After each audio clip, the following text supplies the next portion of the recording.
Mom, Dad, I just have to say, it breaks my heart watching you stress over dinner every night. This year, I don't want you doing the fridge stare down. Hot take. With the new Blue Apron, eating healthy is easy. They've got pre-made and one-pan meals with plenty of balanced nutrition. No subscription needed. You could be plating like a chef instead of negotiating with leftovers. Make it your healthy, tasty, and easy 2026 dinner resolution. Just saying. Get $50 off your first 2 orders plus free shipping with code STIR50. Terms and conditions apply. Visit blueapron.com/terms for more.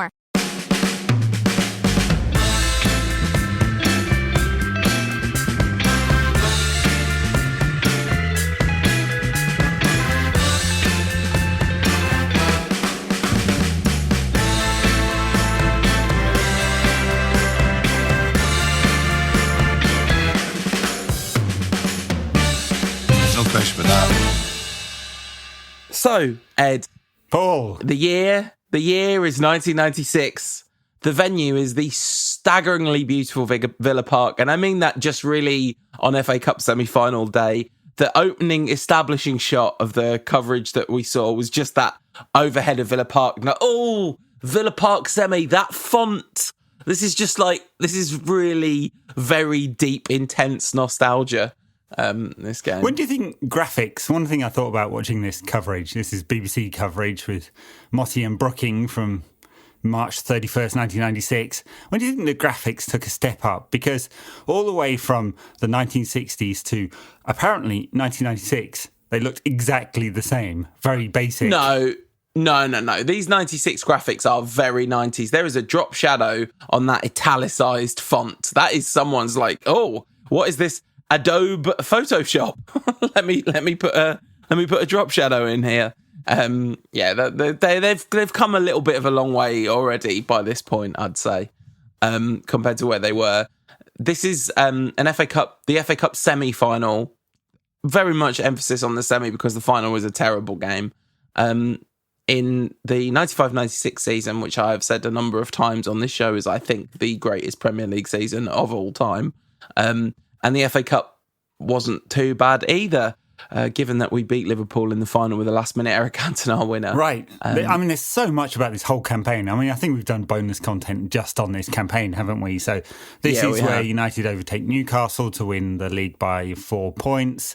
This is the win nothing with kids season where Beckham, the Nevilles and Butt were integrated into the team. Giggs obviously had been part of the team for some time. The summer where Kanchelskis Ince to Inter, Kanchelskis to Everton, and Hughes to Chelsea, who features in this game, all left. And United still ended up winning the double. So yes, many awesome things happened in this campaign. And this was a very entertaining game.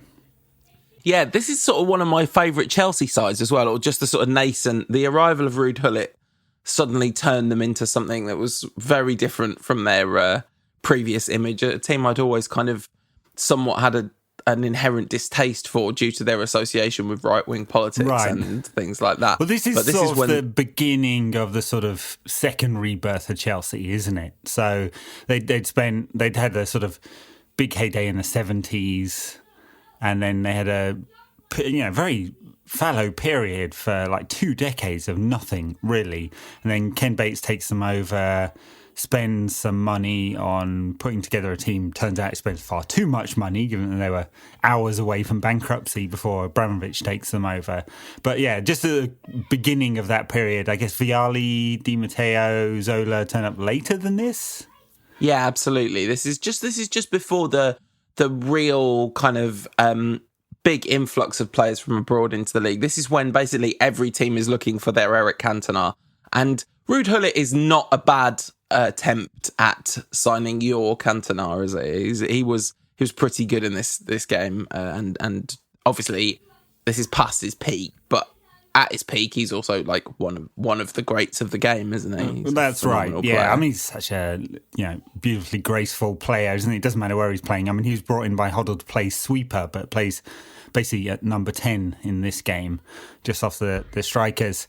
The interesting thing, at one point during this game, Motti says, and quite a lot of overseas players in this game. And I was like, well, I guess if you're counting Roy Keane, Schmeichel and Cantona, away from the British Isles, and I know there's some interesting debate could be had around that, but there's Cantona and Schmeichel and Hullet.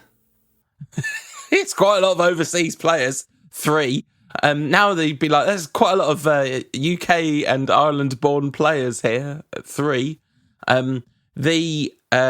Before the game starts, Motson is like stunned because Steve Bruce, United fans watching will be shocked that Steve Bruce isn't in the starting lineup, which leaves us with, because Pallister's out, which leaves us with Phil Neville at right back, Gary Neville at centre back. We know from the NQAT Game Club and also our lives that was not what you wanted. David May, and then this classic Fergie. He's like, right, I've got this really good left winger, this kid. There's another really good left winger who's also a kid in the side. Maybe I'll play them both in the team and make one of them the left back. Yeah, Lee Sharp, the original Antonio Valencia. Yeah, actually, when Sharp joined from Torquay, he was a left back, and he was converted by Fergie into a winger, and then reconverted for one night only. They did it a few times. I remember this happening a few times, but it might be my memory. And then you have this midfield, which sounds like it trips off the tongue, but actually, so it's Beckham, Keane, Butt and Giggs, which feels like a completely normal Man United midfield. But the fact that Beckham's wearing number 24 or whatever it is on his back tells you this is not the established Beckham, Keane, Butt, Scholes, Giggs. This is like very, very, very early in their United career for the kids. That's right. And in fact, Beckham had been in and out of the side this season, not always first choice by any means. And they repeatedly say he was one that wasn't in the team when Steve Bruce was, if Steve Bruce was going to play. Yeah, I was in the mental gymnastics on that one. Back 3? Sharp on the wing and Giggs on the right wing? Yeah, maybe, yeah. And Phil Neville at left back. Yeah. Gary Neville at right back. Yeah, there you go. And then up front, you've got Eric Cantona and Andy Cole. Andy Cole, again, early in his United career, and kind of like the centre of a lot of fairly negative attention. He hadn't scored in 5 by this game, but he has an excellent game, as do United in general, I have to say. Chelsea have sort of a period of 10 minutes after they score where they're very bright, and then they have a sort of period of pressure at the end when United are 2-1 up. But for the most part, it's United's game, this, really. Right from the start. United's complete dominance for the first 15 minutes. I think the first chance that Chelsea have is Steve Clark's attempt at a lob, but before that, Beckham had hit the post from Giggs' cross. Giggs had a chance from Cole's cross. United were just completely dominant for the first few minutes. And then Clark has that lobbed attempt. Dubry hits the bar with a left-footed curler from 20. I was like, centre-back Michael Dubry. Yeah, apparently he was a flying fullback at this period in his career. Let's talk about some of those early chances. Before the chances come, there's a ball that goes out to Cantona on the right wing, and he controls it. He doesn't end up getting it in full control. The fullback comes and takes the ball off him, but his attempt at control is just outside of the right boot twice to try and cushion the ball. It's like, just inject the Eric Cantona. No, this is not the weekend to talk about injecting things you shouldn't inject into your veins, is it? But anyway, Eric Cantona first touches might be a cure for everything that ails humanity. Yeah. The seconds later where Bex hits the post is a cross from Ryan Giggs. It's just a lovely passage of play, and Beckham's side foot shot properly rifles off the post. It's real inches wide stuff. Very, very nice. Trevor Brooking with an absolutely classic Trevor Brooking. An example for any youngsters watching, which I don't think football commentators say that anymore. But basically for 30 years, that was all they ever said. That's right. Just trying to... The youngster football... David Beckham providing an example for youngsters everywhere on how to hit the post. football on telly was like seen as an educational opportunity, really, essentially, at that point. It wasn't entertainment. It was a way of teaching young footballers what to do and not to do. There's some lovely moments in this. I mean, it's for like half an hour, isn't it? United completely on top. And there's a fantastic tackle by Keane on Ruud Gullit at one point. I mean, talk about sort of a lovely move, Ruud Gullit, and got this great range of passing and just seems at ease all the time. But his first meeting with Roy Keane is sight to behold. Keane absolutely thumps him cleanly. There's a driven cross by Ryan Giggs and Andy Cole doing sort of gymnastics trying to header it. The best bit about that move, though, is the headed through ball from Eric Cantona to Ryan Giggs, because it's just the weight on the header. I thought he'd put loads too much on it, and then he's almost like got backspin on his header, and Giggs' cross is excellent. And Andy Cole turns himself into an S, like a opening batsman trying to avoid a bouncer, to use a Clive Tilsley style analogy. But he's ahead of the ball and he tries to diving header it sort of with his neck craned backwards. Didn't work, but it looked great. It did, yeah. And I mean, they do reference, as you mentioned, Cole being out of form, and I do remember the pressure that Cole was under. I mean, joined the previous January, so he's been at the club, 14 months at this stage, hadn't scored tons of goals. This is, I guess, 2 years before York would join and sort of light a fire under Cole's sort of Manchester United career. So he's definitely under pressure, although not necessarily under pressure to be in the team, because what's the competition? It's Cantona and Cole, and United don't have an awful lot of striking options at this stage. It's some time. I mean, I guess 96. Ollie arrives the next summer, doesn't he? After the double season. Yeah. And I wonder. Well, we kind of know that Ferguson didn't sign Solskjaer to give competition to Cole. He was actually very surprised that Solskjaer did turn out to be legitimate competition for Cole, which he definitely did. I should say a word about those 2 Chelsea chances you mentioned. There's a beautiful layoff from Ruud Gullit to Clark in the build-up to the one with the crazy lob. And they do keep trying to lob Schmeichel because he is always miles out of his goal. The Dubry chance, it's an absolutely sumptuous attempt with his left foot. Like it's millimetres over. It hits the crossbar sort of about 30 centimetres in from Schmeichel's right post. It's a fantastic attempt, but those are very sort of, there were definitely aberrations in the pattern of play. It's amazing. It does the amount of times they do try and lob Schmeichel in this game, and it sort of reminds us that this is the season before Euro 96, where Davor Šuker really does lob him with the most magnificent of lobs. But not too many people have beaten 6'4" Peter Schmeichel with a lob over his career, I imagine. Šuker and then Philippe Albert, wasn't it, from Newcastle, lobbed him once. Certainly did. There is my favourite passage of play, maybe in the whole game actually. Cole finds Cantona with a beautiful outside of the boot curled pass. And this is the thing that revisiting has definitely made me think about Andy Cole. So I think about him as a poacher, but he was not a poacher at all. He was very, very fine all-round striker, and he could play the deeper role if he found himself there. We talked about that in the Barcelona game with him and York, but he finds Cantona with a beautiful pass.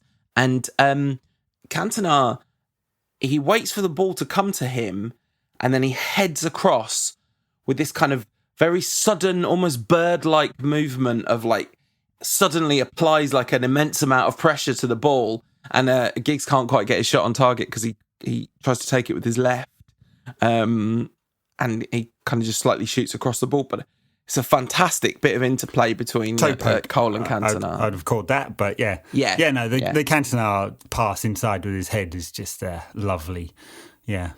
And then we get the Gullit goal after 35 minutes, and who makes the goal? But Mark Hughes. I mean, there's one attempt later in the game where he has a good chance at a volley. and just like bursts the net, but he doesn't connect with it. But he connects with this cross, great left-footed cross, and it just feels very Ruud Gullit, that header. He hangs well, doesn't he? And then bullets it in. It's sort of a little bit reminiscent of his 1988 European Championship goal. Little bit. Little nearer, a little less competition from Gary Neville, because it's 1v1 Neville versus Gullit. It's not in the air. It's not a good look for our Gaz. Hughes really bullies the United defence. In fact, it's Beckham that he just kind of shoves off the ball. Probably a foul, but Motson and Brooking are both a bit sort of... Motson seems to sort of be a bit... Is that a foul? Might be a foul. Reluctant to say that it is. Brooking's like, oh, it's just a muscular challenge. Yeah, football's changed a lot. It is a very, very muscular challenge.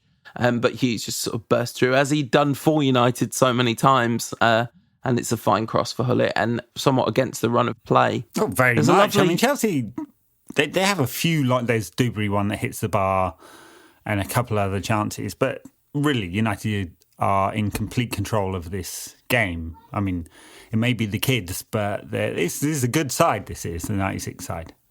Yeah, absolutely. And how good the kids are already by this point is really telling. Motson says a little bit before the goal, he says, he's talking about like Beckham, and he says, oh, just hearing yourself say these names makes you realise how well these young players have done this season. Well, Scholes not playing in this game, but he scores 14 in 18 starts across this season, coming on as a substitute about as often as he starts a game. So he's not really integrated into the team at this stage. But you know, he's the second top scorer. Cantona being the top scorer. Andy Cole gets 13 in 44 games, which might point towards his sort of relative struggles. But yeah, I mean, all the kids get a decent amount of football. Even Philip Neville plays 34 games across the season. Yeah, and it is the beginning of this team, and they are already good enough with the senior players that they've got around them to literally win the double, which, given that European football still felt like a bit of a dream at that point, the double was a huge achievement. Well, United went out this season, if you remember, in the UEFA Cup first round to Rota Volograd. Yeah, this Schmeichel, he's got can the big goalie's coming forward? Can he get another in Europe? He's got one in Europe already. That's the one he got against Rota Volograd, isn't it? Gullit has a long range shot a few moments after his goal. He's really feeling his oats, and it's a beautiful shot, goes just wide. But it's not as beautiful as the next shot that doesn't quite score a goal. So Eric Cantona with just, when old people like us talk about how much we love Eric Cantona and how good he is, this volley was so Cantona it hurt. It's sort of like, it's a proper instep volley, and from 25 yards out, I reckon, on the diagonal, nearly breaks the bottom of the post off. It's too far away from him to volley as well. He really should be getting this under control and passing it, but no, he's not having any of that. So he's stretching, but manages to control it. It's just, it would have been a beautiful goal, but it wasn't to be. For some reason, then Myers fouls David Beckham. They play on, and then Beckham gets the ball back again, and Myers absolutely clatters into him for the first yellow card of the game. It was definitely felt like something had gone on, because he had like two bites at him very, very quick in very, very quick succession. But it was kind of notable that even after the second one, which was vicious, Beckham just bounced straight back up again. There was still a kind of impetus then to not show, really, and obviously that is completely gone now.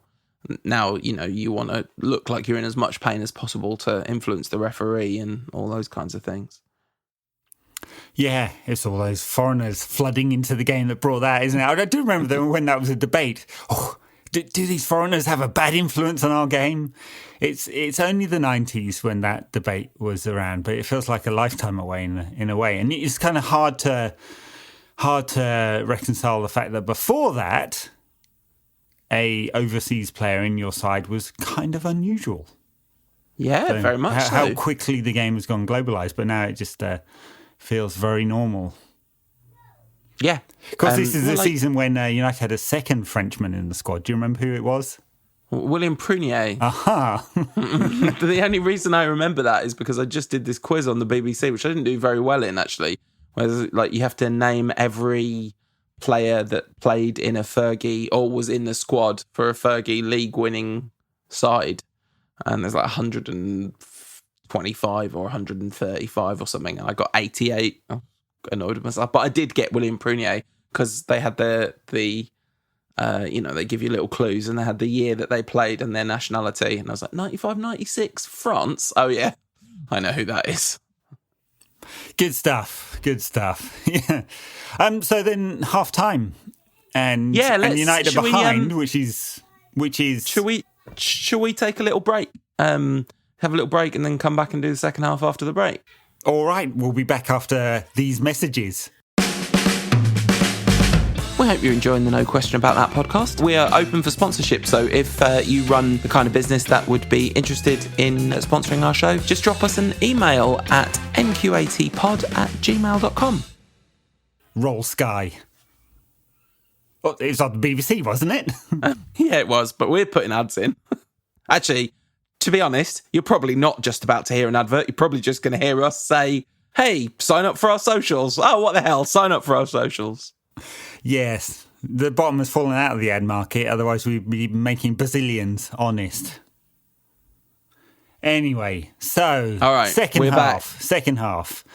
And it's an interesting kind of opening to the second half, isn't it? Because United just, like, from the kickoff, basically, are just completely and relentlessly on top. I mean, they're 1-0 down, and it's against a runner play because they'd been well on top in that first half.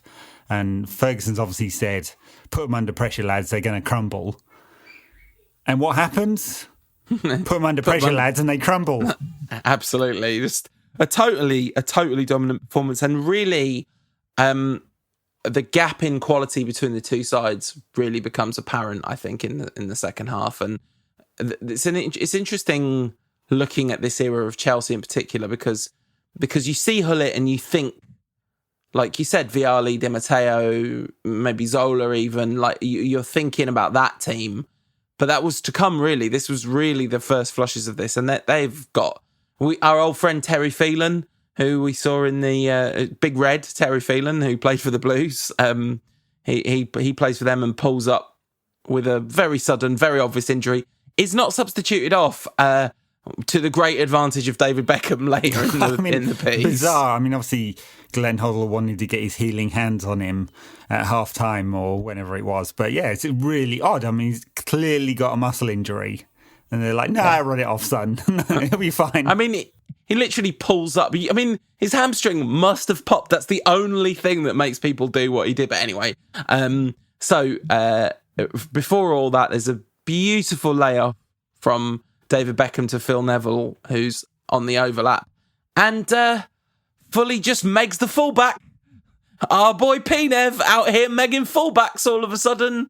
I do not remember this happening. No, I mean, it's a great little move and a really fine cross. And he doesn't try and do a P-Nev step over once either. I was saying at the end of last week's show that I can't remember whether I watched this game. This was in 1996, so my memories of 1996 are what can only be described as hazy. Purple hazy, you may say. Yeah, very much so. But there were like a few moments in this game when Cole did the thing where he contorted himself to try and take the diving header. I was like, I've definitely watched this game. I definitely remember seeing that. And this was another moment that I suddenly remembered.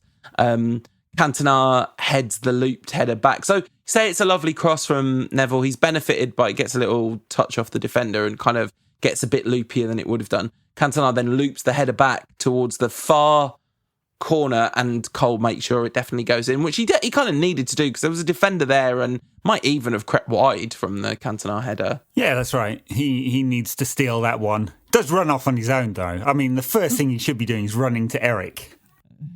The first thing he should be doing is running to Phil Neville and be like, Phil, you just nutmegged someone.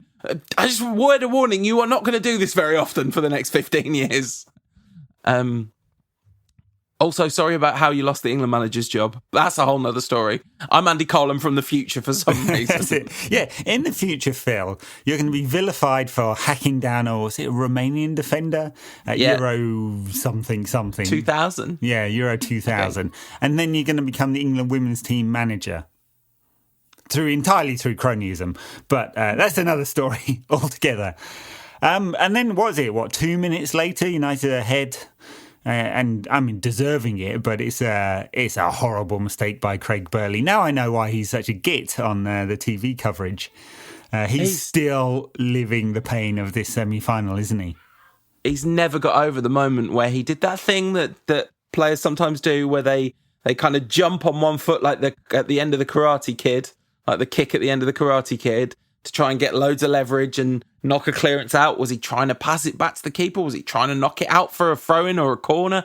Who knows what he was trying to do? But what he does is put in the most sumptuous through ball to a young David Beckham, whose finish, I have to say, is absolutely outstanding. Oh, yeah, good. Across the keeper, doesn't need to hit it too hard, steers it into the far corner. I mean, he's never the quickest, is he, Bex, but he's got enough.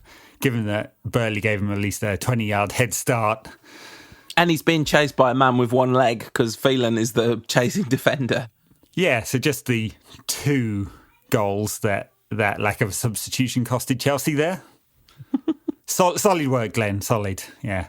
I'm sure he went on to have a great managerial career, didn't he, Hoddle? Yeah. Oh, yeah. Absolutely. Feels slightly disinclined to slag him off, having watched him play the other week and just remembered what an absolute genius he was as a footballer. Beautiful player, bit of a twat of a manager. Yeah, and it's good to see David Beckham inflicting pain in him. And then in the celebration, Andy Cole runs up to him and goes, "You want to enjoy this, right? Because in 2 years, he's absolutely going to hang you out to dry, mate." Yeah, twice. First, he refused to play him in the opening game in the 1998 World Cup and said he wasn't very focused, kind of thing that is an absolute no-no, even then, and definitely now, because it's going to get magnified. And then doesn't support him at all when Bex gets sent off. Anyway, always been a git, Hoddle. There's a hell of a moment where Hoddle brings Gavin Peacock on as a substitute, and there's just a 2-shot of the 2 of them. I'm like, oh, these boys between them are going to say some stuff. There's going to be some stuff masquerading as religious wisdom that is actually just weird bigotry coming out of these two. Peacock's the one who became a priest? Oh, yeah, of a very particular nature, of a very, very specific... Yeah. I've never really forgiven him for scoring those 2 goals during the 93-94 season. United's only defeats in the league, wasn't it? So I do remember those as well. I have a feeling I was at the game, the game at Old Trafford. Anyway, Peacock doesn't do anything in this game. Hullet nearly does, though. He's through and Schmeichel has to block one-on-one. Not for the first time this game. I think he's up to 2, which is probably standard for Schmeichel. You forget how high Ferguson's back four's defended. That's why Schmeichel has to do so many blocks one-on-one, because Fergie, he's wanting his defenders to defend one-on-one, and then he pushes them really, really high up the pitch. But I mean, I wonder if that's just because he had Schmeichel. Because he knows... I mean, Schmeichel's, whatever metric you want to use, his XG saved must have been... His XG saved in one-on-ones must have been absolutely astronomical. Post-shot XG saved in one-on-ones must have been real, real high. Very specific stat there, but yes, I'm guessing it was. And then talking of XG, Cantona's saving a lot of post-shot XG by, for some reason, being on the post. This is why we all think of him as a superhero, right? Because it was like having a team that had a superhero in it. This is the season, this is the month where Eric Cantona has scored the winner or the equalising goal in all 4 of United's league games. Like, he's created the equaliser here, and he keeps us in the game. It's all in the space of March 96, the greatest month of any sports person on record.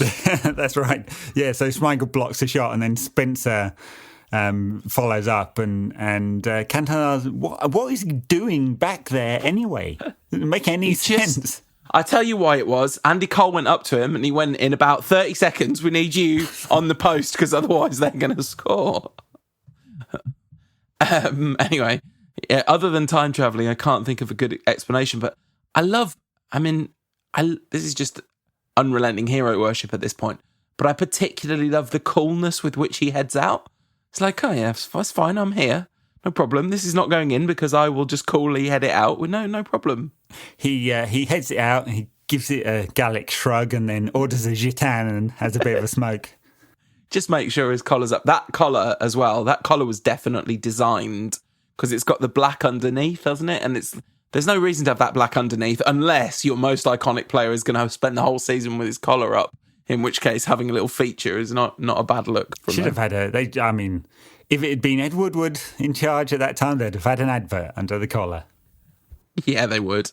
Cantona, brought to you by Mr. Potato Chips. Chelsea have a little bit of pressure around the 70th minute on, but United defend well, really. They're fine. They block some shots. Any other major stuff? Oh, there's a brilliant save from a Cantona header and then Chelsea clear one off the line for an Andy Cole tapping attempt. Yeah, and then there's a Cole one-on-one through right at the end of the game. Good save by Hitchcock. I was convinced, I was saying just pre-recording this, I was convinced that United had won this semi-final 4-1, so I didn't do my research on the game before I watched it. I was like, they're leaving this late. I don't remember there being so many late goals, but no. Do you think you'd got it conflated with the FA Cup final from 2 seasons earlier, the 4-0 maybe? Perhaps. But anyway, it should have been 4-1 or 5-1 or whatever. This was a thoroughly dominant performance by United in this semi-final.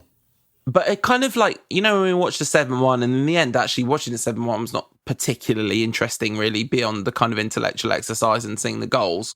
But this was dominant without not being a game because between Hughes and Hullett in particular, Chelsea had enough talent to constantly pose a threat. Not constantly as in pressure constantly, but there was always the chance that they could do something. They were never out of the game, and they had just enough pressure and attacks and stuff that there was some sort of like back and forth, and it was kind of fun in that sense. And so they go on to win the final and the league, and it's a double-double. The original double-double. And just the genesis of what would become the European Cup winning side. Obviously, we see all the Class of 92 feature in this game, except for Scholes. And then in the summer, he buys Johnson, who would obviously go on to form the partnership with Stam, Poborski, Solskjaer, Cruyff and Sheringham, who, for different reasons, all played a key part over the next few seasons. And the following season, United are in the Champions League. And it's one of the most, I have to say, the way they go out to Borussia Dortmund in that semi-final, just one of the worst, most sickening. Because they'd lost the away leg first, hadn't they, with Raymond van der Houw in goal. I guess that was the 5 foreigners limit that brought him into it. And then absolutely battered Dortmund at home, but couldn't find the goal. I think it was an injury because there's no difference in number of foreigners if Raymond van der Houw's the keeper. True. Because he's foreign. Yes. Because of how he is foreign. No, I'm getting myself mixed up with Pilkington, who played a lot, didn't he, when that role was in place. Anyway, so just kind of nice snapshot into the 96 team, which is a very fine team, but would mature into being the finest on the planet. Yeah, absolutely.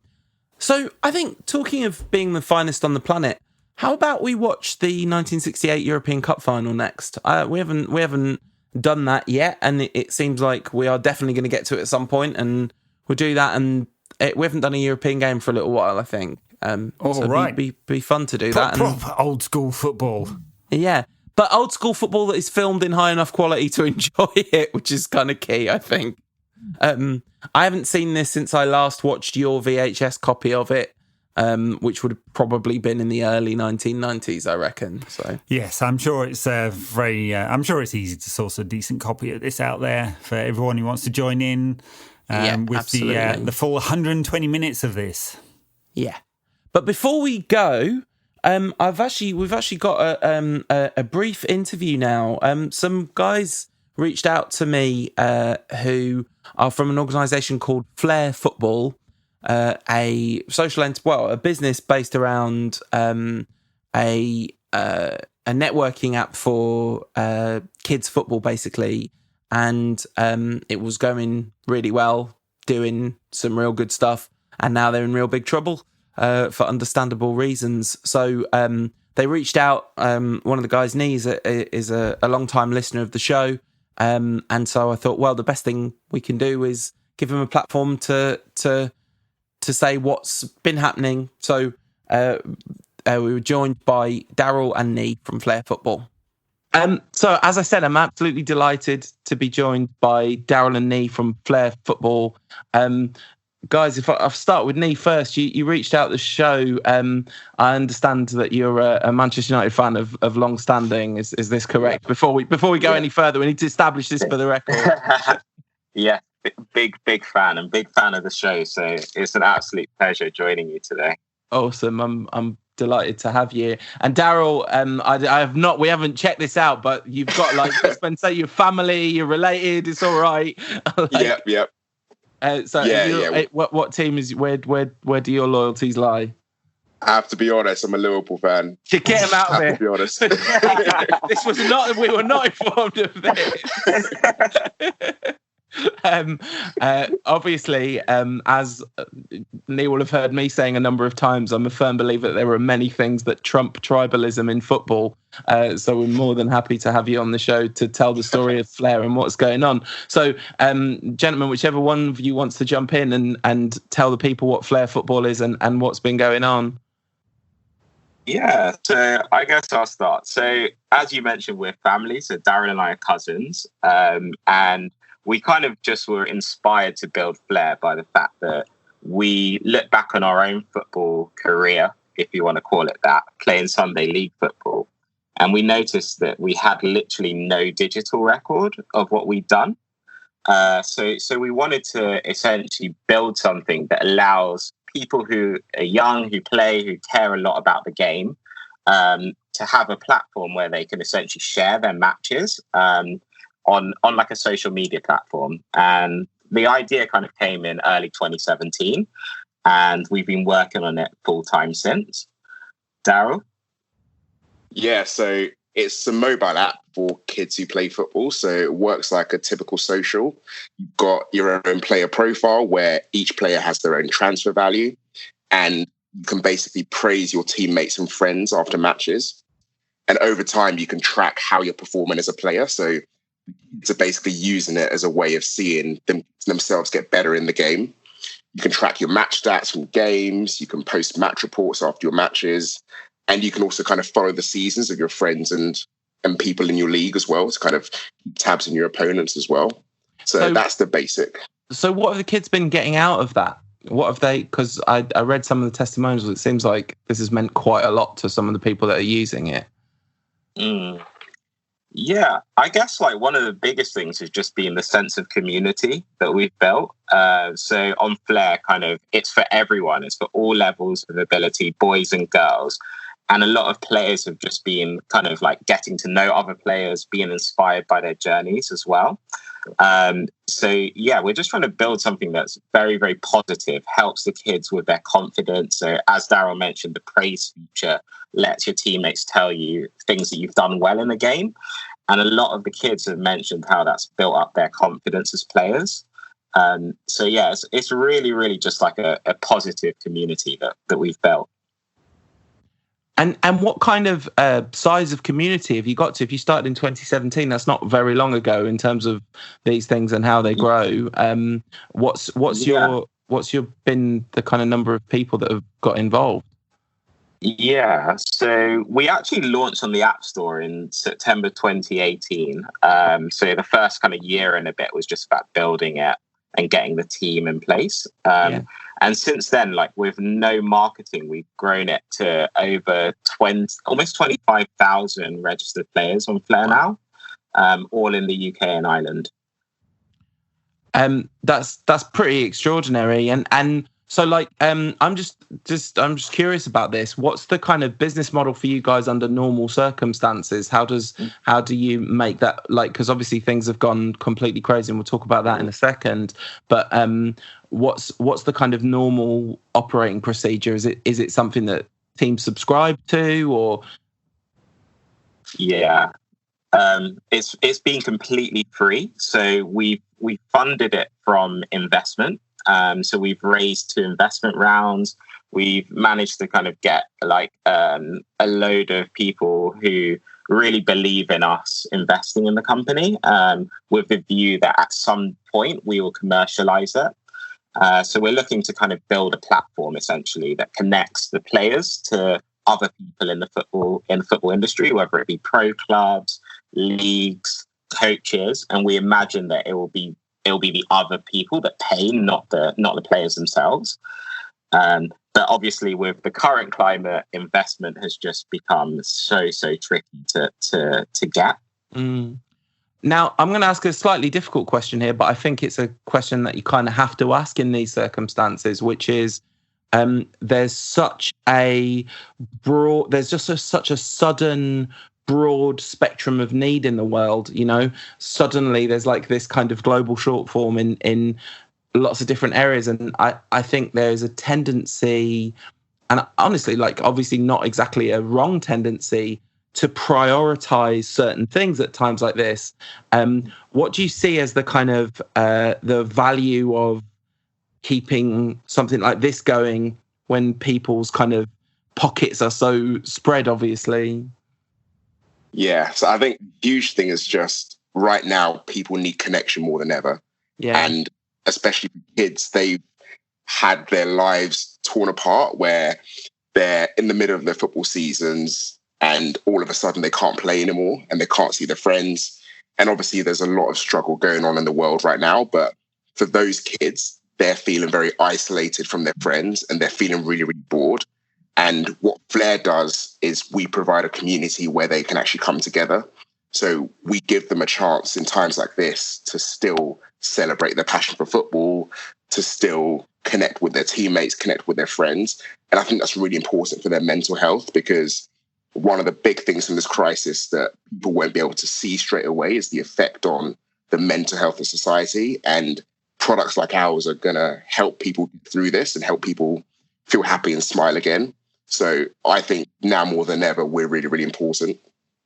That's lovely. And Daryl, do you want to speak a bit about some of the stuff that we built into the app since? That was literally my next question. That's amazing. I don't need to be here. Mind reader.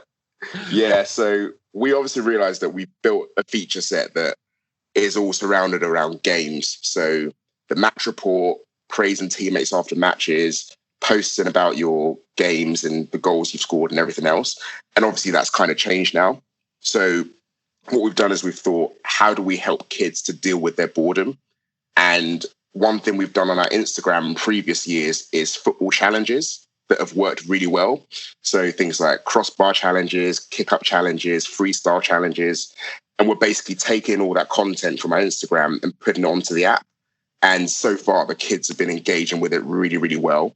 So that's one of the things. And then the other thing is we've made a game section that we've put right in the middle of the app. And it's got different football-related like brain teaser games that the kids can try out. So again, that has got really good engagement where we're seeing kids day after day come back, try and get the correct answer, then come back the next day to try the next questions. And obviously it's the type of thing where they themselves are bored. So it's also quite a good opportunity for us to actually engage them. Yeah. Okay, so you're building this thing, it's creating a sense of community. You've got 25,000 users with no marketing, which like that is a substantial achievement in an incredibly crowded world, especially like building a kind of alternative, like primarily social platform, albeit one with a very specific area. That's quite some achievement. You guys riding a crest of a wave and then suddenly there's no football anymore. I mean, we've talked so much on the podcast about Ed, who's not here for technical reasons because we can only really get one person at a time doing chats with guests. Ed has said that football really has its head buried in the sand to a huge extent and has kind of acted very much like it's in denial about the scale of what's happened here. And I think you guys are an excellent example of how this is not about whether sorry, Daryl, but like this is not about whether Liverpool win the Premier League this season or not. That's obviously incredibly important. As the old quote goes, it's like football is the most important thing that's not important at all when it comes to trophies and who wins and who loses. But how children spend their time, this is something that actually is genuinely important. And that's kind of the impact on grassroots football is going to be, like you mentioned, the mental health issue. This is something that's going to have a hugely long tail. So how have you guys responded from a practical perspective to try and get yourselves through this period? Yeah, so I guess one of the big things for us is that we needed funding, and we kind of needed to get it quick because we were quite low on our cash balance heading into the crisis. So we decided to essentially launch a GoFundMe with the aim of raising as much as we could over the next month or so.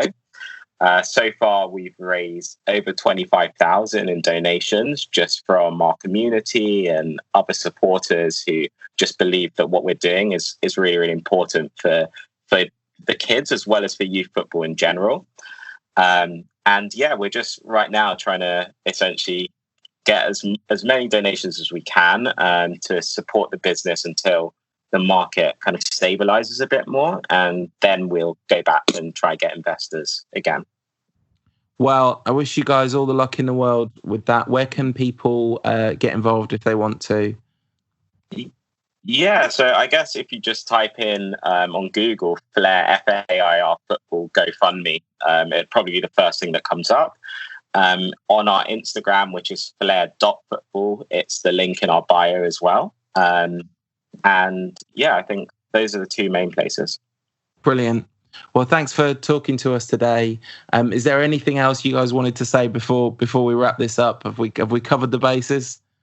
Yeah, well, I guess I just hope the season gets voided so that I can wipe the grin off Daryl's face that I've seen the whole year. That would be the worst, man. That would be the worst. It feels like 30 years is a long time to wait to have the season voided. Yeah, I wasn't even born the last time I won the league, so yeah. All right. Well, take care, guys, and thanks for coming on the show. Thank you. Cheers. So, thanks to Daryl, thanks to Nee. If you want to get involved, we'll put a link to their GoFundMe in the show notes and share that on the socials. And yeah. All right. So we were going to do some bonus content tonight because we normally would do it on this show, but we're going to delay that until Thursday for reasons of logistics. So Patreon backers will get double lot of bonus content on Friday's show and the next Monday's show.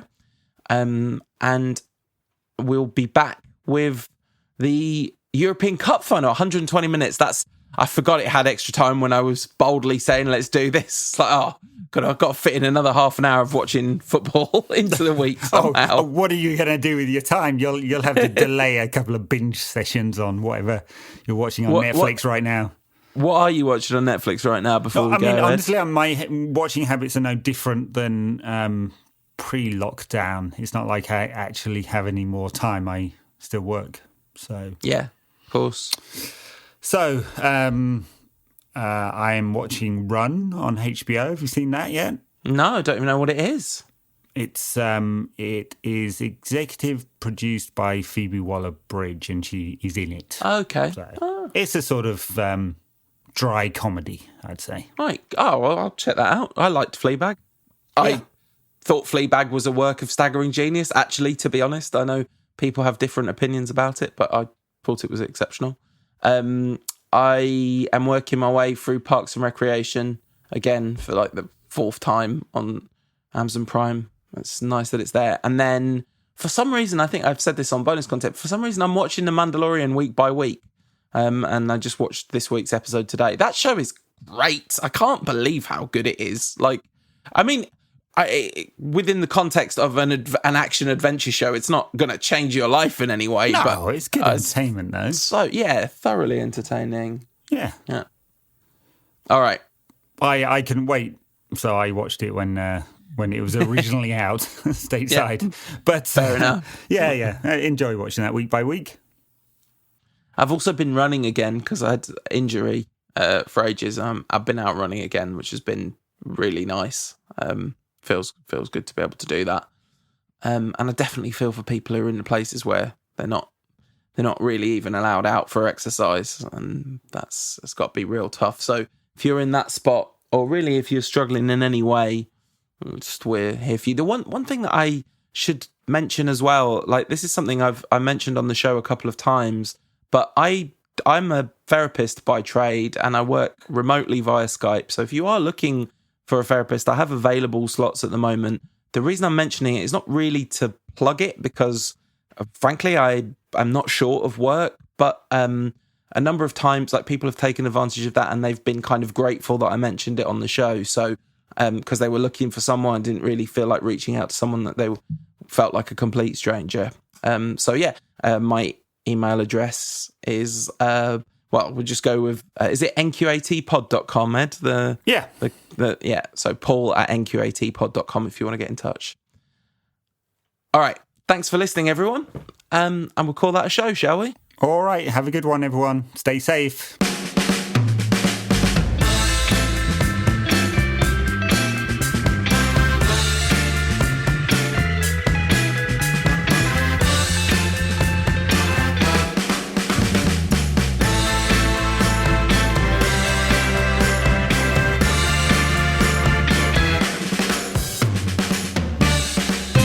For that.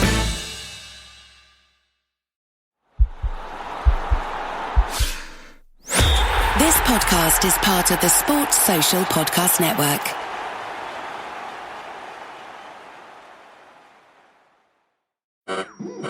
We interrupt this program to bring you an important Wayfair message. Wayfair's got style tips for every home. This is Styles Mackenzie helping you make those rooms sing. Today's style tip. When it comes to making a statement, treat bold patterns like neutrals. Go wild, like an untamed animal print area rug under a rustic farmhouse table from Wayfair.com. Arr, fierce. This has been your Wayfair style tip to keep those interiors superior. Wayfair, every style, every home.